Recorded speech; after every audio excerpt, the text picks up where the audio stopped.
most interviews start off with a, polite, hey, tell me about you.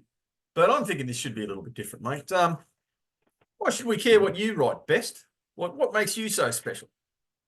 Well, good question, obviously. And I'm generally quite a modest human being, but we'll go with what makes me worth worrying about.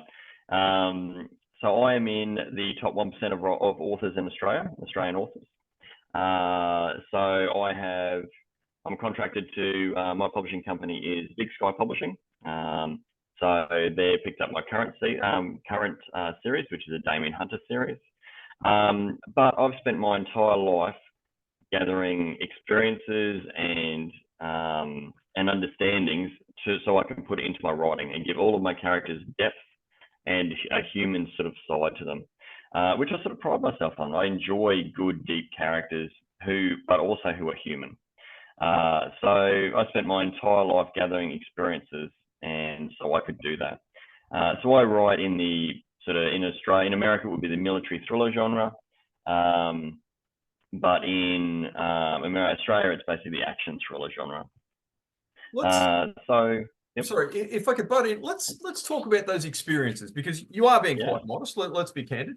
You're a military veteran who's served overseas, and we know that's kind of impacted. And I know it sounds a little bit trite and cliche, but seriously, mate, I'm not actually being ironic or flippant when I say thank you for your service. Thank you. Mate, how has that impacted? So what it actually gave me, which was actually really nice in a sort of strange way, is I now know what it's like to have certain things happen around me and feelings. So I write into my novels, I write how everything feels, how it smells, how it tastes, things like that. So one of the people who read Battleborn, which is the first in the Damien Hunter series, which is set in Afghanistan, said that they could basically taste the dust of Afghanistan in their throat when they were reading it. So that comes across, that's very, very good for an author to do. So what it also gave me was those parts of writing which allow me to then put my own experiences into the writing itself. And there are parts of, especially in Battleborn, which is actually me. They're my experiences which I write in, and there's sort of two of them. So Damien Hunter loves ice cream, and so I put that experience, and that's actually me. So at the end of my deployment, I pretty well had enough. I'd rotated out of Iraq into Kuwait by then, and thanks very much, mate. That's nice to see. And so I was running to the end of my want to be there. So ice cream was what was really keeping me going, because it's sweet, and the Americans would give you a lot of it. So I used to eat for lunch and dinner basically a quart of ice cream. It would always be cookies and cream, because that's my favorite ice cream. I was lucky there was only like 3 choices of ice cream. One of them had to be cookies and cream, which was great. And so I would get that every lunch and dinner, plus 2 other choices in case I didn't really like the food the Americans were serving us that day. But I would always eat my ice cream. So I ate, 2 quarts of ice cream a day. So I embedded that into Damien's character. And in Battleborn, he gets disturbed while he's eating his ice cream. Although it's not cookies and cream, and he eats cornettos. Being Australian, obviously in Afghanistan when he's there at SOCOM. So he gets actually disturbed, and that doesn't cut it. He does not get disturbed during his ice cream eating, and I was very similar. And people around me knew that. I was just happy to eat my sweet little treat and be sort of left alone, which is very nice. And there's another scene in the front of which really introduces the Damien Hunter character to the reader, and that is in the shower. And even though it is a different situation for Damien's sort of side of it and his explanation of it, what it was my first day in Baghdad, and it was like a 16, 18-hour day. And I'd finally had a bit of time to myself, a bit of time to go and have a shower and get sort of sorted and, get ready to sort of be there for the next, however many months. So, and I remember sitting in the shower thinking, what the hell have I done? Why did I volunteer to come to this place? Because it was crazy. It was crazy as soon as I arrived.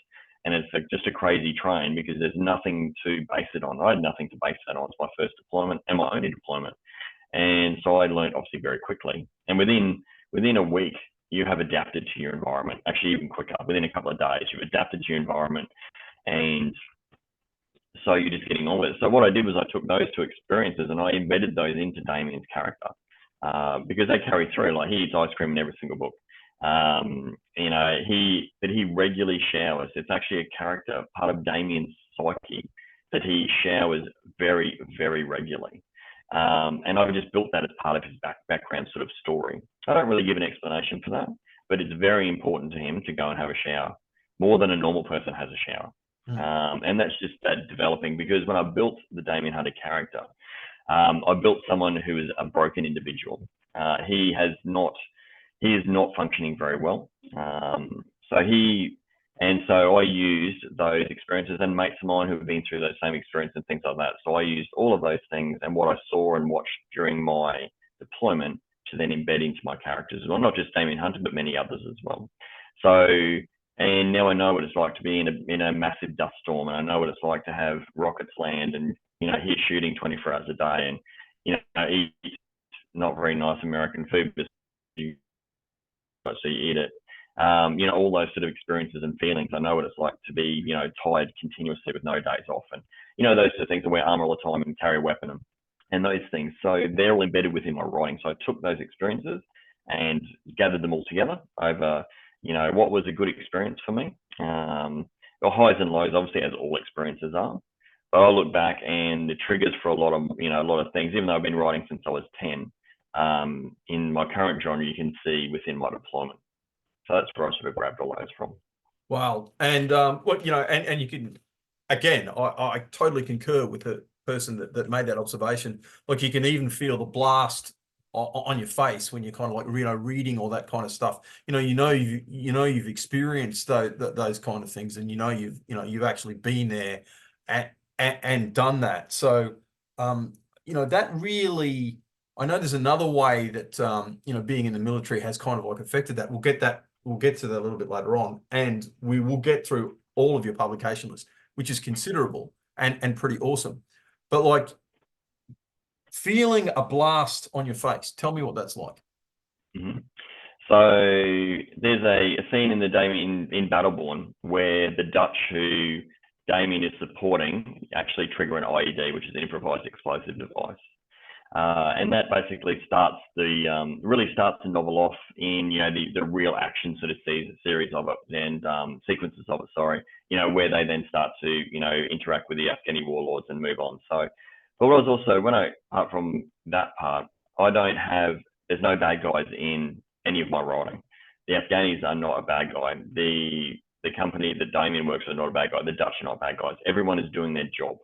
The Afghanis are protecting their country, and the Australians are doing their job. The Dutch are doing their job. That's it. They all just happen to be in the Chora Valley doing their job all at the same time with different ideology. So there's no bad guys, you know, and I'm very conscious of that, and it actually comes naturally because everyone's, you know, looking after their own country or their own beliefs or whatever, all on their own. You know, that's what they do. So the idea for the IED and how I describe the IED explosion within the novel comes from an experience I had in Iraq, and that was when I used to have to walk about 1.5 kilometers one way to eat every day. So I would walk about 6 k's a day to eat whenever I, you know, had time to eat during my day. So, but I always had breakfast by myself, and my crew knew that. They spent a lot of time with me, but that was my little bit of alone time. So, but we were in the L4 Palace complex in Baghdad, and we were in Saddam's mother's palace, which is surrounded by big lakes and things like that. So when we would walk, basically you would work out where the toilets were on your way, which were horrible American portaloos. If you never used one, it's an experience. Our portaloos are very, very nice in Australia. The Americans do not have the same type. So that's an experience within itself in 50 degrees of heat. And then you would have little bunkers scattered around, so you could just duck in if it was incoming or something coming along. So, but I was walking around the bottom part of that lake at that sort of time, and it was probably about 5:30 in the morning, roughly 6 o'clock in the morning. And there's a gouge, and people who hear this, who have ever been to the L4 Palace complex and seen it, will actually see it. They will remember the gouge in the footpath, and that's where incoming sometimes landed. And one in particular, which glanced off and actually did kill people. So you'd walk past that every single day, and you know roughly, but you know that was not the best place to be standing at the time.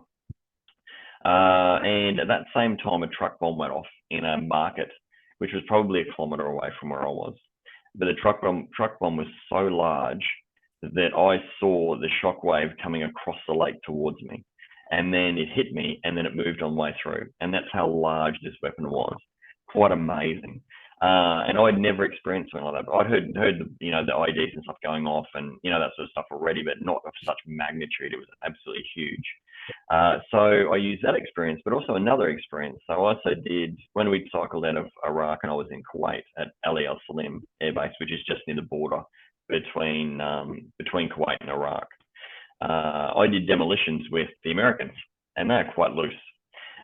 So they had to get rid of quite a large amount of Bangalore torpedoes, which are really just metal tubes with explosives shoved in them, and they had to get rid of pallets and pallets and pallets of them because they were out of date. They're also getting rid of tons of other ammunition. So they just all sort of put it all together, and they showed me how to put the detonators in and run the cord and all that sort of stuff. And that was great. And they're really cool guys to work with. And then we went away probably about 3 kilometers, and they gave me the little clacker to set it off with, which I thought was awesome. To them, they do this every week. So every Thursday they did demolitions, but to me, I'd never done it before, and I thought it was brilliant. So they gave me the little clacker to set it off, and somebody will probably know the name of that little clacker, but I call it little clacker. And you hit it 3 times, and it went off, and it was phenomenal. And all you saw was this huge cloud of, you know, the explosion in the distance, and then ripping across the top of the desert was the shockwave. And I saw it coming. It's like, wow. And you do see it. There are some videos on YouTube where the same sort of thing happens, and you see the shockwave ripping up the surface of the desert as it comes towards you, and then it hits you, and it's a physical impact onto your body, and then it keeps going, you know, past you, because the desert's very flat, so there's nothing really to slow it down. You know, the Portaloo was banging, and you know, cars were moving, and that was 3 kilometers away. But trust me, it was a very big detonation. Wow. So I took those experiences, you know, and you know how I could see the desert being ripped up, and you know, all that sort of stuff, and the water on the lake, and I write that into that IED explosion with the Dutch, and that's actually within a little copse of trees. And when it goes off, that then starts off, you know, the action sequences of Battleborn, realistically. So, because my main character, Damien Hunter, he's a private military contractor, which some people like to call mercenaries. Other people like to call them contractors, whichever, it doesn't really matter. They're all PMCs these days, it doesn't really matter. And he works for a company called Taipan. And Taipan are a mixture of South African and British company, built in the Congo in the 1960s, where the glory days of PMCs were built, and that's actually a real thing. And PMCs like Damien's and Taipan are real. There are people doing this job. And Taipan are a niche PMC, and they only take contracts that no one else will do, or high risk, or slightly crazy, because that makes a great character and a great story to run with. Obviously, it's a little bit cliched, but you know, it works really well. And that's why Damien Hunter, he is not a good guy. He is a PMC, and he's a contractor, and he does whatever contracts his company accepts. And his team of, you know, and there's 3 in the team, including him, they go in and then they prosecute that mission, and then they're extracted out, and they are 100% expendable. So they have multiple teams. Like Damien's team is called Taipan 16, and that's the 16th Taipan team. All the rest are gone. There's no other. The 15 before them have been wiped out, lost, disappeared, pensioned off through injury or whatever. So, and that's 15, you know, as they started, you know, giving the Taipans the names. And in later novels, they're up to Taipan 30. So, and the other ones have just been expended, because some missions don't go well. And Damien and his team are basically one of the best teams there, because they're still Taipan 16, and they're still alive and still functional and operational. But Damien as a character is extremely broken, like I said before, because he's a contractor. So he does contract after contract after contract. And before that, he was in the Royal Australian Air Force, because that is my background. And he was a combat controller. So for those who don't know, combat controllers are the guys who go in with special forces team behind the lines, and they call in artillery, they call in aircraft, they call in all the heavy weaponry to take out targets. And they also protect each other. They do all the dust offs and all that medical evacuation, all that sort of stuff. That is their bag. It's an amazing, amazing job, and they're very quiet. No wonder they don't really talk to anyone. They don't talk about their experiences in particular, but their job they do is amazing. So I call them a battlefield multiplier. And I say that inside my novels as well, because that's what they are. And that's Damien's background. Because I didn't want the cliched SAS or SEAL or, you know, those sort of guys, or SBS, and that's because everyone writes about them. So I wanted a special forces operator. It was a different tier of the ones, you know, 3 tiers. They're tier 3s, I think, remember rightly, who had all the skills I required, but also type in and teach them all the extra skills they require. So Damien, because it's fiction, I have that ability, is can basically do anything I want him to do. It's very, very nice. He can fly planes, helicopters, use any sort of weapon. He can drive tanks. He can do whatever. And either he had experience in that or Taipan taught him to do it. He can speak multiple languages because you need that for a story, especially when they're set in multiple different places. And he can do all of those things. But he's also completely broken as a person. He's mentally completely worn out. That's the thing I like about, you know, your books are quite character driven, I find. And the other thing I like about this is you can have someone who's broken, and this is the depth of the characters. So you can have someone who's broken, but there's no bad guys. So again, you don't get this cliched, you know, goodies versus baddies. There's an understanding that, you know, the line between good and evil runs down the heart of each human being, rather than in, you know, a national border or a religious border or something else like that. Yeah, and that's sort of, and also in that cliched goodies baddies, you know, cowboys and Indians sort of way. That only exists in, you know, movies basically, because it makes movies sell. But I don't roll like that. And even though Damien Hunter, the series is the Damien Hunter series, each book is individual. You can read them individually anyway with common characters. But what I also write in my also have a very unique style as well, is even though Damien is technically the series is about Damien, all of the other characters almost have as much airtime as what he does. His team have almost as much airtime as it is. And the protagonists, the two protagonists within the novel, which is Rainer Sassant and the Afghani warlord, they almost have the same amount of airtime as Damien does, in a very strange way. So, but I didn't consciously write it out like that way. It just became that way. And a lot of people love Rainer and Rainer's character, even though he's a total psychopath, complete psychopath. He's a PMC as well, who works for a Russian rival of Taipan, and that comes out in later novels, and that sort of is explored a bit more differently. So he's an ex-French foreign legionnaire, and I wanted someone with a slightly different background as well. I like different backgrounds. And he became a contractor when he left the Legion because he didn't agree with how the Legion was fighting in Afghanistan. He wanted more. Because he had moved into that psychopathic sort of world, so he wanted to kill, and you know and strange enough, that doesn't give him pleasure. It's a tool to the job, and that's how he views life. And he's going from contract to contract. He doesn't worry about, you know, stress or anything. That is his life in that sort of way. So, and people really like Rainer, which is quite strange, because if you wanted a bit of good and evil, that's basically, you know, Rainer and Damien, who eventually start to hate each other in subsequent novels. But when their sort of paths, you know, cross, and that begins in Battleborn, where they first meet, and that's sort of further down, sort of, you know, quarter way into the novel when they first meet for the first time. Well, there is an appeal to that sort of person, though, mate, isn't there? Very much. But mate, I've got to ask, like, how did you get an understanding of that kind of character, Bestie? Is there anything you need to be telling us? No, so I did read a lot about serial killers when I was younger, so that sort of helped me. But where I sort of needed it, my other half studied psychology quite a few years ago, and if I needed, I would just run ideas past her. But also what it came from was, you know, I used to watch a lot of old horror movies and things like that, and they had a lot of psychopathic style characters in them, and you know, that sort of, I suppose, rattled around in my head in the background with not really any sort of outlet. And then I just got a sort of feel for Rainer. You know, he was a character that just sort of arrived. You know, I was looking for a character like him, but he just literally appeared in my head and was like, yep, this guy will be absolutely perfect. And he suits that part of the story really, really well. There's not really based on anyone in particular. You know, he probably has those little bits and pieces of lots of different people, and lots of, you know, different inspiration for, you know, his character. Whereas Damien is built on 5 people.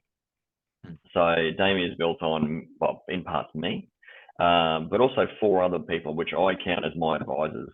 And they gave me lots of advice and help for Battleborn, and do subsequent advice now. So I'm lucky enough to have 2 combat controllers to call friends, and they are combat hardened as well. So they've both been in combat and done their jobs. So I could take what I didn't know and understand about close combat, because I've never been in close combat before. And I could then take that, and they helped me out and told me where it would all go. And it was like, okay, this is how I built the scene. And, I built it on their advice. And parts of them are actually inside the novel. So some of the stories they told me are Damien Hunter's stories, little background pieces and things in Battleborn. You will actually read it and go, which you won't realize, sorry. That is one of their stories embedded in, and I did that consciously because I wanted them to live within the novel as well, as opposed to being thanked at the start. I wanted them to read and go, oh, that's my story, And another mate of mine is, sorry, keep going. So have you seen, with these mates of yours, have you seen them in any actions or doing things or practicing stuff or anything else like that? That's kind of like really... Yeah, totally. Yeah, so the other two advisors I have, which are mates of mine, which are also embedded in Damien Hunter, are X2 Commando, who's done it for real. Very, very good operator in his time. He's quite a bit of a legend.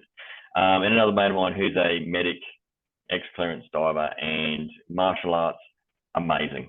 I'm not sure. I can't never remember what his discipline is, but he is a deadly man. Has taught me so many things, and has split my lip regularly when he's teaching me little hand-to-hand bits and pieces. So, but really the catalyst for the Damien Hunter as the character came to me probably about 5 or so years ago. And I am still in the Air Force Reserves nowadays, and I've got probably a year to go, and I'll probably then decide to leave because it's enough time. That'll be 35 years for me in the service, and that's good enough. I've had some great times. And I do my reserve time with Combat Survival Training still in Townsville. And about 5 or 6 years ago, I was watching a mate of mine who's a great, hard man. And he was doing his pistol drills. And he was just standing off by himself, and he had his gear on, his rig on, and he was literally just drawing, pointing, putting it back in the holster, drawing, pointing, put it in the holster. And he was just practicing how you do weapons drills. And he was doing mag changes and all those sort of things. And it was just very cool to watch. And he was all by himself. He didn't have an audience. No one was really paying any attention to him because you don't need to, because he was just doing something. He was just practicing something he enjoys. So then when I saw that, the idea for Damien Hunter as a character suddenly just appeared in my head. And that mate of mine also has got significant OCD. So does Damien. So those two little aspects of Damien's personality comes from him, my mate. And even the way he puts his rig on and puts all of his gear on, puts his pistol in, and he checks himself, that actually comes from him. And that's how Damien Hunter. So before Damien Hunter goes on any mission, he puts his gear in. He puts his rig on, all his gear, and he checks himself. But what he does is Damien Hunter checks himself too late before he can go and get something he forgot, because he sees that as a penalty, and he should have done it properly in the first place. So it's a strange, part of that personality. It's like, well, I forgot it. I've got to keep going. That's how life works, right? Another thing actually I didn't mention about Damien Hunter's personality, which I should have probably mentioned on Sunday, is he carries with him everywhere a certain author's book, which I didn't mention on Sunday, which I'll mention now. So he is a huge Matthew Riley fan. And so he carries with him everywhere a Matthew Riley book. And it's usually Ice Station or one of Matthew's very, very, the earlier books, even though they're all brilliant books. And Matthew Riley is a great Australian author. And I wanted to pay a sort of bit of homage to Matthew because he gave me a lot of inspiration, when I sort of decided to start, deciding I should take this author dream and actually make it real. Because he started out independently published like I did, and he got a publishing deal like I did. So I sort of look at him and go, hopefully my journey is, becomes the same as his journey. And become the great, and good selling author he is now. And that's what he does. And although he does live in LA these days, doesn't live in Australia anymore, hasn't for quite a long time. My sort of strange hope is that he will read one of my books and go, wow, here's an author has actually put my novel in here for him. Yep, that's him. Although I honestly don't like his new novel, I must be honest. But it's just sort of life. So he carries Matthew Riley's books with him everywhere.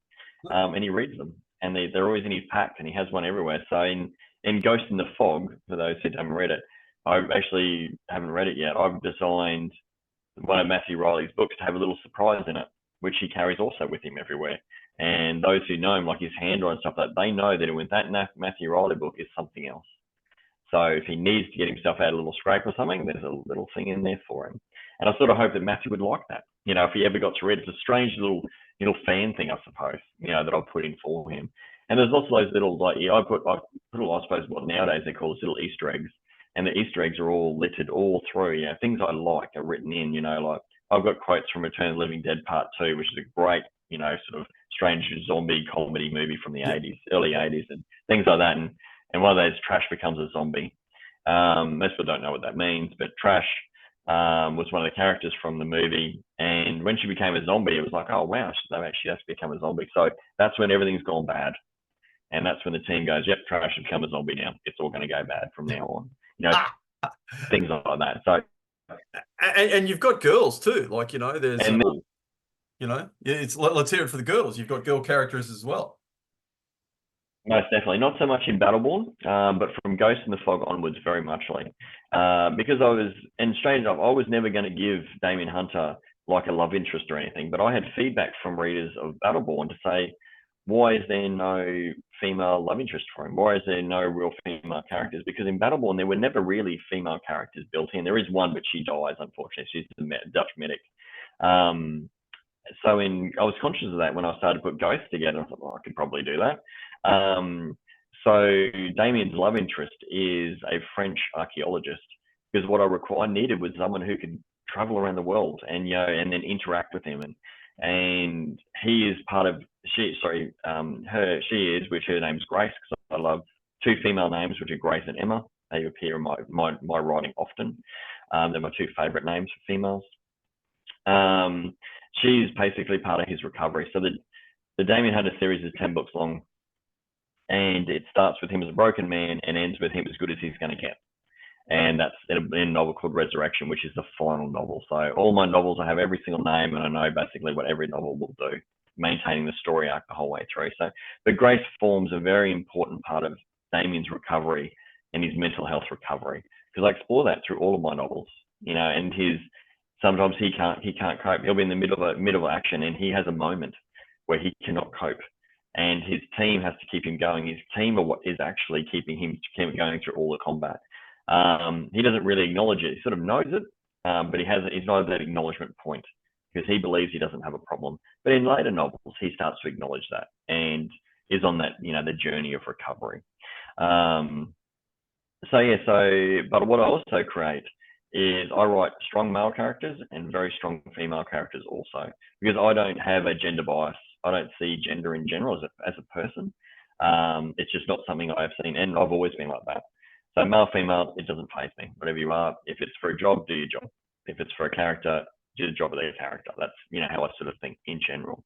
But what I write is, especially in, say, Ghost in the Fog, which is the second in the Damien Hunter series, I had feedback from readers to go, how could you have created such a female character, which is Asma, who is Tali, who's the Chechen basic commander, and she is his right hand.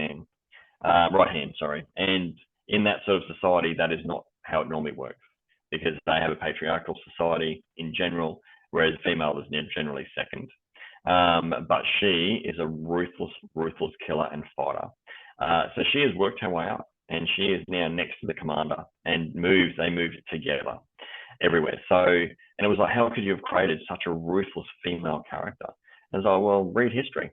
Yeah. You know, the Soviets discovered that during World War II, and that's that real classic, you know, females are some of the most effective killers on earth, because they have a different mindset to us.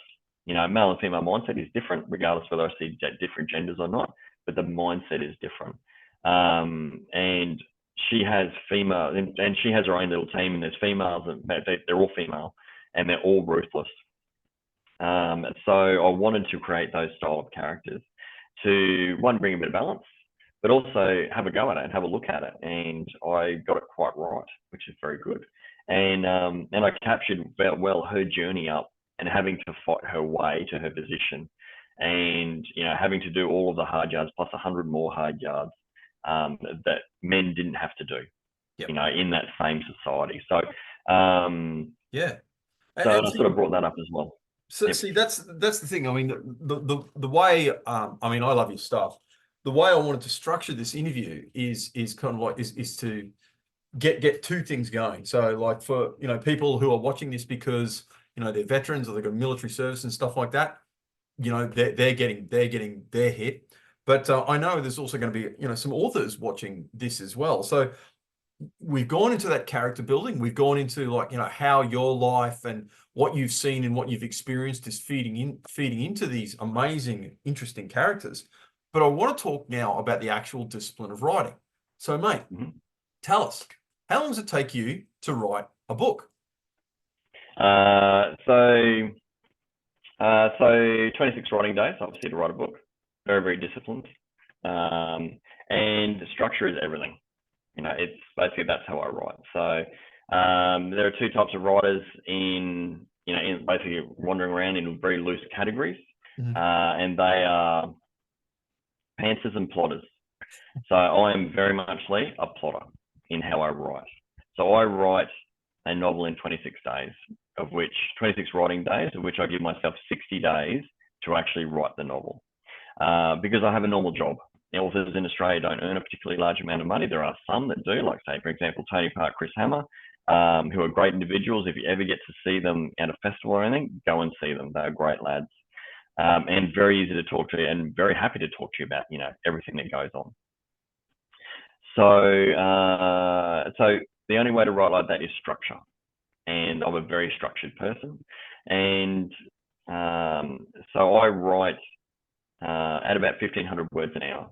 Sometimes I'll stretch out to 2,500 words an hour, sometimes as low as 1,200 words an hour, but I can't write any sort of slower than that. It just doesn't work for me.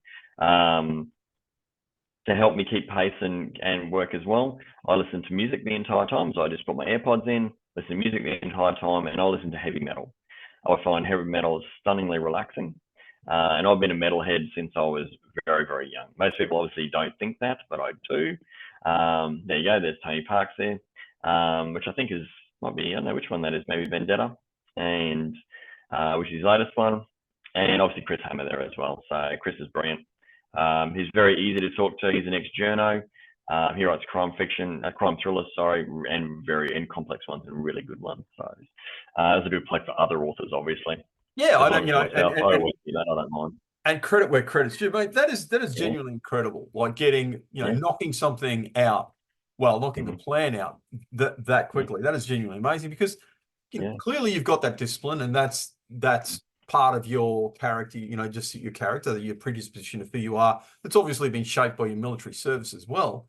But see, the whole funny thing about this, mate, is discipline is associated with structure, control, insensitivity, obeying rules, structure. Creativity is associated with the opposite, breaking down structures, flexibility, sensitivity, and even a degree of self-indulgence. Now, to me, those traits appear to be mutually exclusive.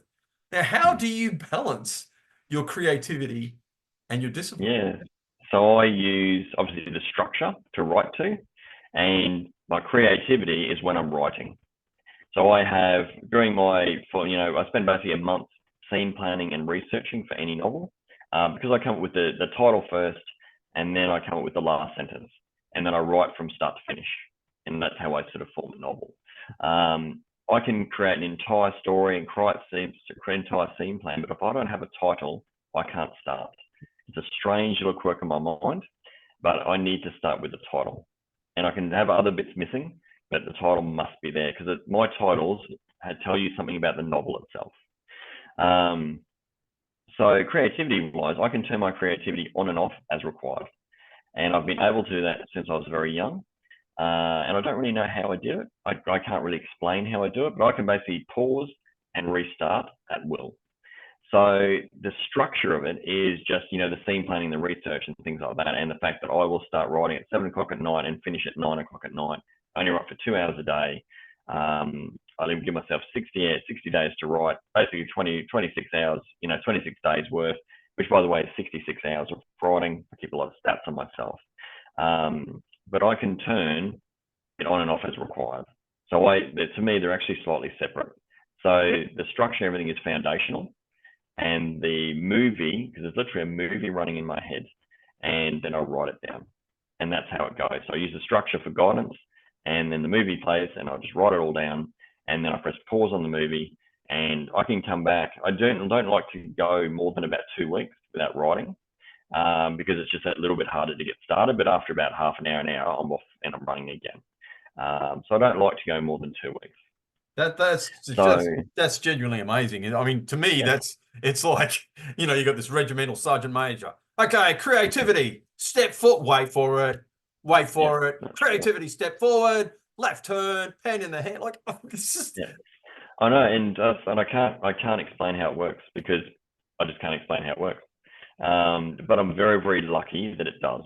Like, I can't write to silence. I hate writing to silence. It annoys me greatly. I don't really know why it annoys me, because I have friends who are authors as well who only write in silence. They can't have a dog barking in the background. They can't have road noise in the background.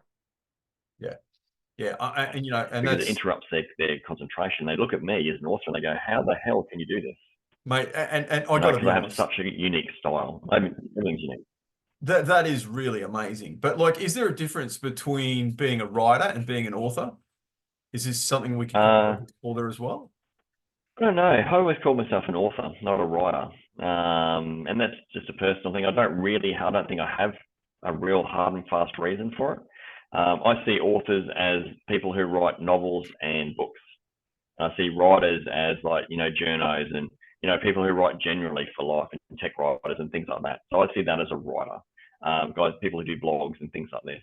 Whereas to me, authors write books and novels. And there's probably someone who has a much better definition on that and can probably correct me, but it doesn't matter because that's my opinion. So it's all good. And I literally always call myself an author. And I did that from very, very young. And I remember even as a teenager, early teens, considering myself to be an author and knowing that that's where I wanted to be into the future. Well, let's dive into that. When did you start writing? What kicked you off? Yeah, so I was 10 years old when I wrote my first novel. And on my writing desk, which I'm currently not sitting at due to internet not working very well, but normally at my desk, to my left is a book by an author called Lawrence Cortese, which is called Target Daimler Benz. So Lawrence Cortese was an American writer, very prolific writer of World War II fiction. Back in the sort of 70s, 80s, was his sort of real big joint. And that's when that style of writing was very, very popular. And he wrote that pulp style books, and they were quite small. They might be 70,000 words or so, and they were easy to churn out. But he's really the only author who I've often thought that I really wanted to go and thank for his influence on me. But unfortunately, he's now long past, and he's very, very hard to find anything out about. There are bits and pieces on his net about him on the internet as well. And I've looked at those things, but he's really the person I would love to thank, because he is the author who actually kicked off my journey to become an author. And that was at 10. And I wrote my first novel, which was probably, 6-7 pages long, but I had little characters in there. It was written in a 10-year-old hand, just long-handed, and it was called Target 500,000 Tons. So and it was literally a shameless rip-off of Lawrence's book. And I still, that's it there. That's it. And I still have that book with that same cover. There was a couple other covers, I believe, and that sits next to me. And I've had that book since 1980, probably 2 was when I read that book, about 2 or 3, in that sort of zone. The longest book I've ever owned. I've got much older books. I've got books, sort of little collectibles from the 1700s and that sort of stuff. But that is the longest book I've owned. And it was the first novel I ever read. And so Lawrence kicked my journey off. And then I really just worked, in that short story genre and all those sort of that styles. What I did was I learned the craft, and I wrote my first real novel, what I call a real novel, in about 2000, so nearly 24 years ago now.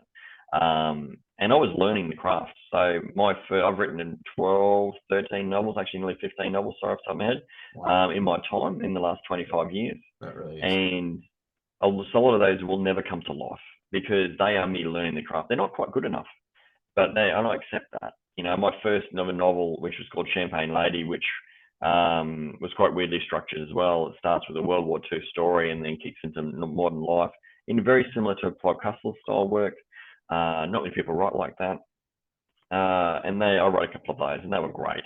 But that was me learning, you know, and I could go back and revamp them and all those sort of things, and I probably will in some stage in time. And then realistically, the trigger for me to become a published author, which is different because I was already an author, I just wasn't published. And that's like when I talk to, you know, authors and stuff like that at, you know, author talks in libraries and things, even what, you know, what we did on Sunday together. If you write novels and books, you're an author. It doesn't matter that you're not published yet. It just means you're not published yet. That's all that actually means. And you haven't taken one of the two paths that are available to you, which is independent publishing. So I don't use the term self-publishing, the indie, because you are an independent publishing house when you publish something. And then there's traditionally published. And I've done both of those. So the trigger for me to become a published author was the death of my best friend. So when he passed, he'd been at me for a very, very long time to publish, and I sort of didn't quite have the confidence to kick across that one little line, the confidence to write and all that sort of good things, but not enough. A little author ego, which we all have, could not quite get me across the line. And it was his death which actually did that for me, which is a terrible thing, but it is what happened. It's part of, you know, just part of life. So I felt that I disappointed him. So what I did then was I went and picked his favorite novel, which was called Burn September, which was a young adult fiction novel I wrote set in the Northern Territory. And I'd written that basically in 2003, I think, 2004. That's it there on the left. And then I decided, so it took me about 6 months to put it all together into a form that was publishable. And I never even bothered to try and get a publishing deal through a traditional publishing house, because part of my, you know, mentality as well as I want to experience things. So what I wanted to learn was how to publish. So then I knew, which put me in good stead when I picked up a traditional publishing house, which is Big Sky. I knew a lot of the journey I was going to be on already because I'd learnt it myself with Burn September.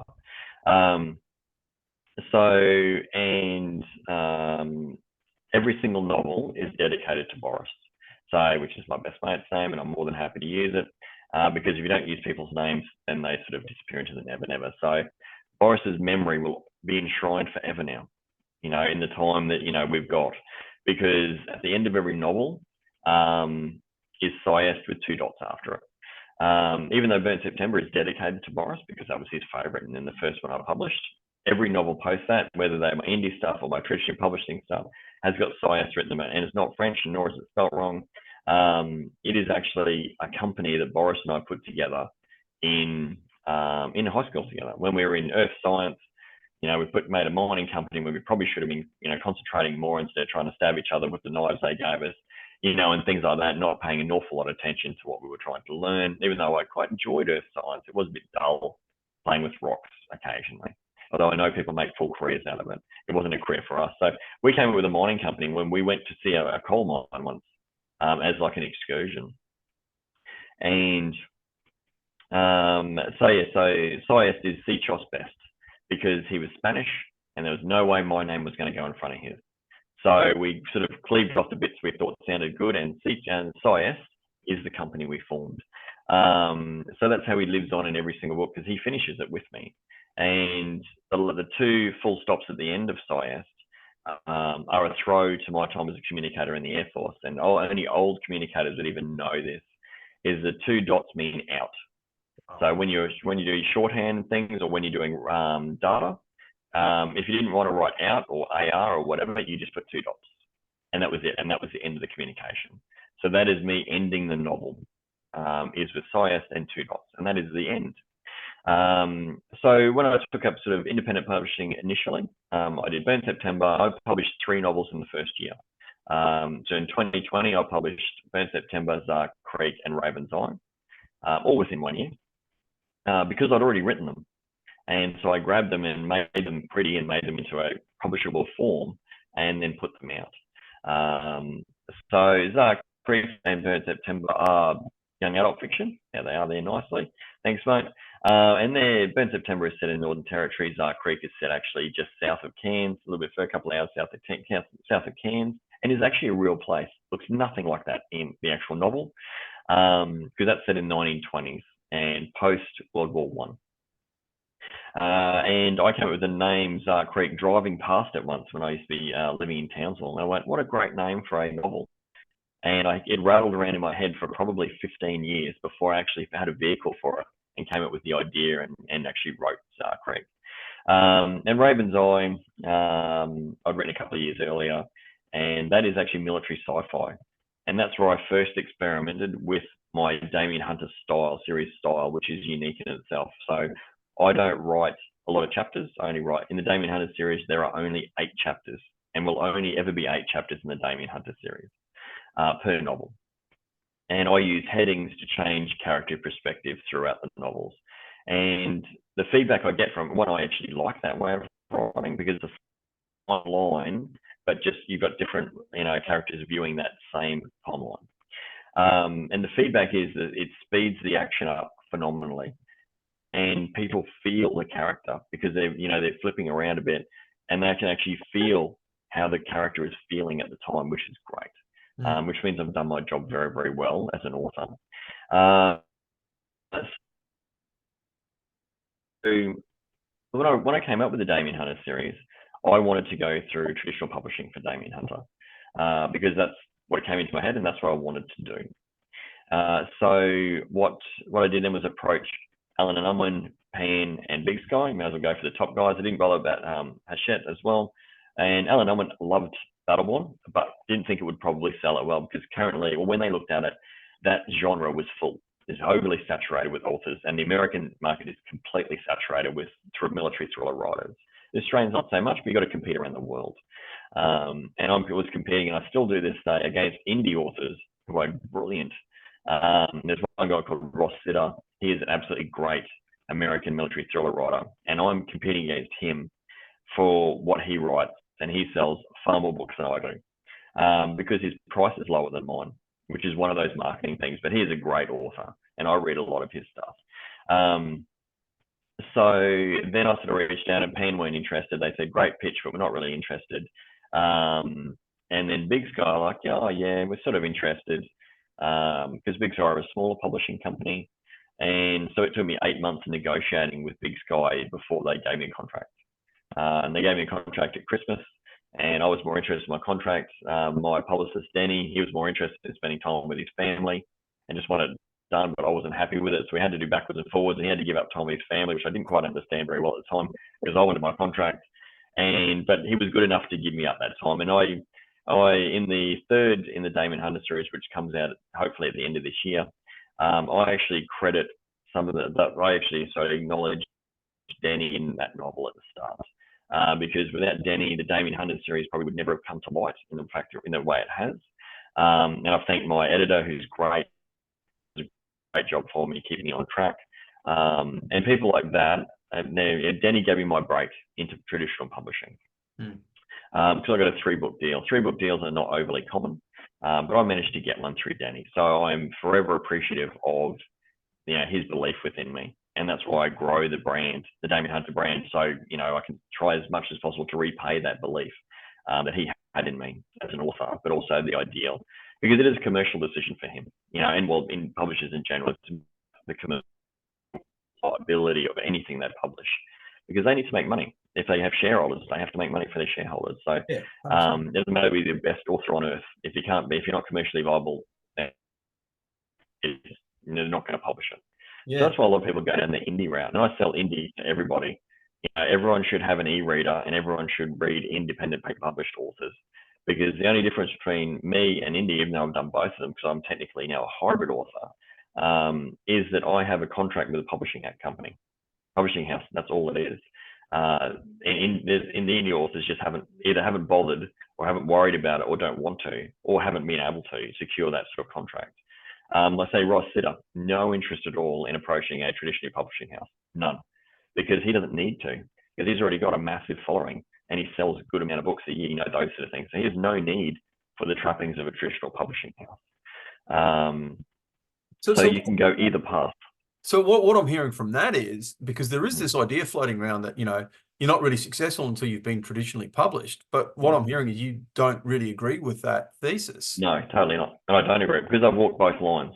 And I was successful, you know, not as much as I am as traditional published author with my indie stuff, but I was still successful. I still published and I still sold to people I didn't know. And that means it's successful. You know, friends, all friends buy them, obviously, because that's what you do to help out. And then people I didn't know started to buy them, and people I didn't know started to send me emails about it. So that means that I'd become, you know, successful in that way because I touched other people I didn't know. And it's the same with the Damien Hunter series. So the only real difference, and I do talk to people about this, between the traditional publishing world and the independent publishing world is I can go to a writers' festival. Independent published authors will probably never get to go unless it's a very, very specific festival. And they will never be in a library. They will never see their book in a bookstore. They will never see their book in a library. Traditional publishing actually allows you to go to a writers' festival. For some reason, people think you've got street cred now, even though it doesn't matter. But you will see your book in a bookstore. And I must admit, it is a bit of a thrill to see my book, you know, especially Ghost, which is not long out. Ghost came out in August. To see my book because I fly a fair bit for work. I'm walking through an airport and I see Ghost in the fog. You know, even though now it's had its run. So books we only run for about 6 months in an airport bookstore, not even that, usually a couple of months. So so I don't really see it anymore, but it was a great thrill to see it. And my publicist didn't know they were in there either, because my publicist isn't my distributor, that's Simon and Schuster. And they got into airports. And in Australia, to get into an airport is a big deal. Yeah. And my publisher is like, you know, 9, 10 o'clock at night on a Saturday, and he's still working, you know, traveling through Sydney on his way home. I think he lives up in Queensland somewhere. I've never met my publicist. I've spoken to him on the phone and email, most of it's by email, but I've never actually met him. And that's normally the way. You tend not to meet them unless you accidentally run into them. And he sent me a photo going, look what I saw. And right next to it is Jack Carr, one of the biggest selling military thriller writers in the world. And in the world of writing, when it's in a store, there are two types. There's spine out time and there's face out time. So face out time is when you can see the cover in full. And spine out time is where you can just see the name and the author's name. So face out time is everything, because especially if you're an author who's not really that well known, like myself, the cover, because I like good covers, that will capture somebody's attention as they walk past, whereas the spine's not going to do that. I had face out time and Jack Carr only had spine out time. So I'd sort of outdone Jack Carr in that nice little world for a period of time, you know. And the joke was with my publicist, like, well, hopefully I outsell him now, you know, which would be brilliant, obviously. Very, very hard man to outsell. One, because he's a great marketer.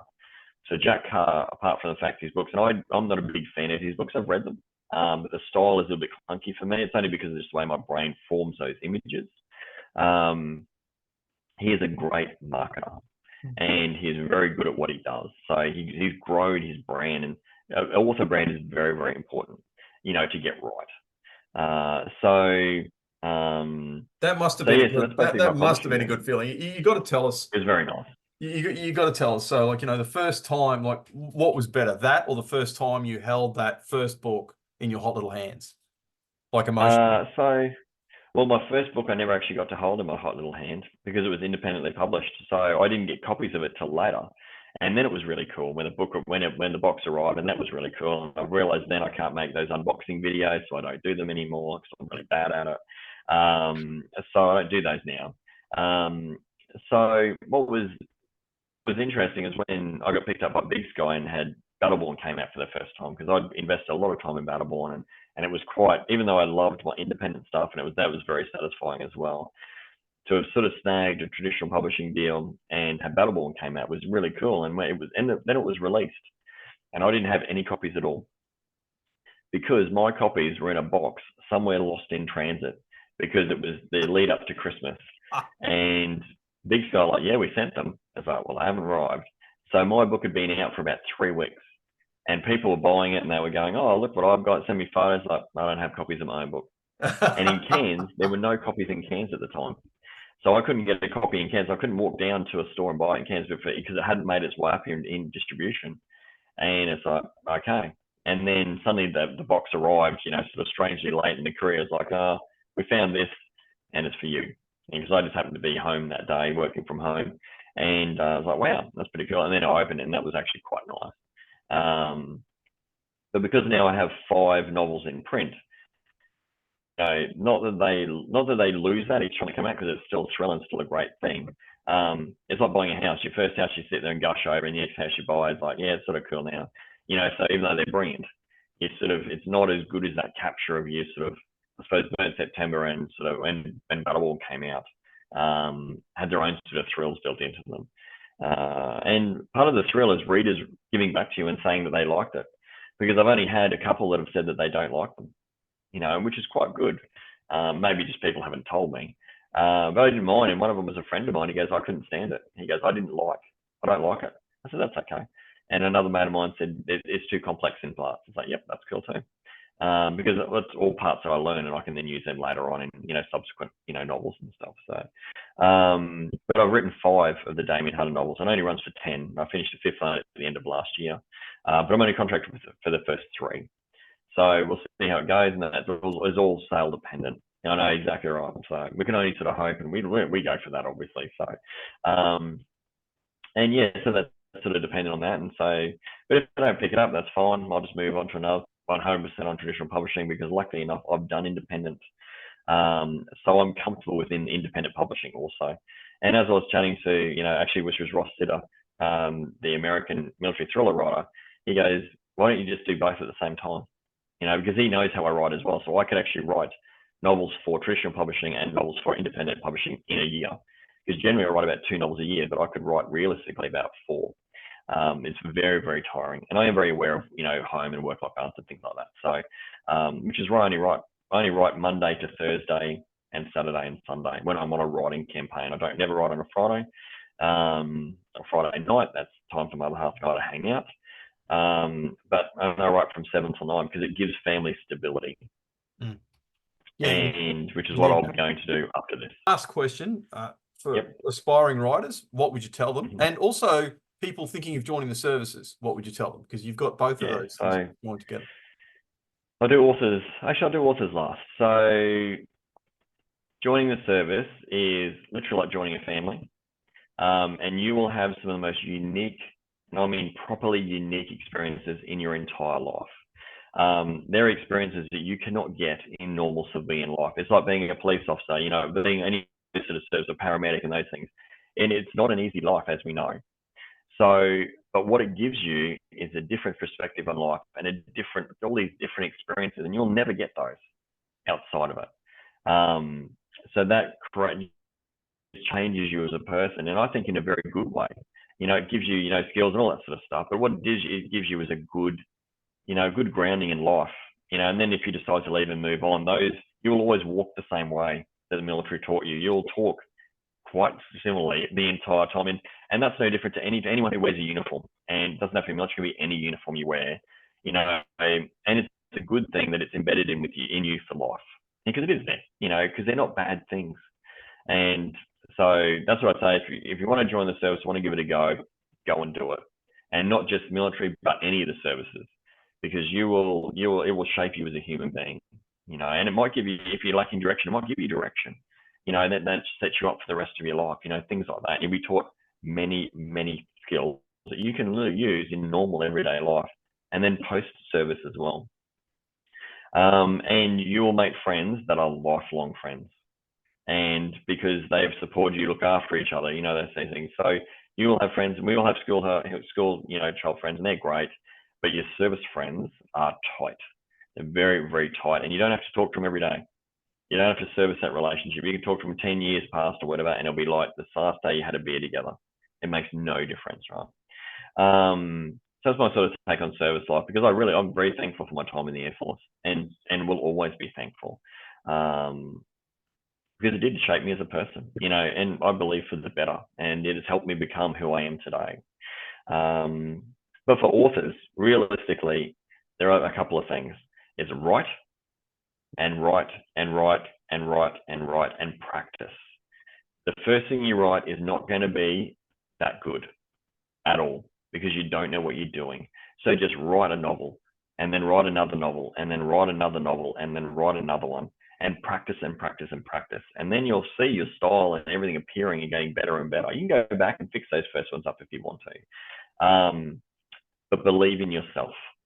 You know, you must have self-belief, because being an author is a very, very hard road, and it is full of disappointment mixed with your own personal love and joy, and all that sort of great depth it gives you.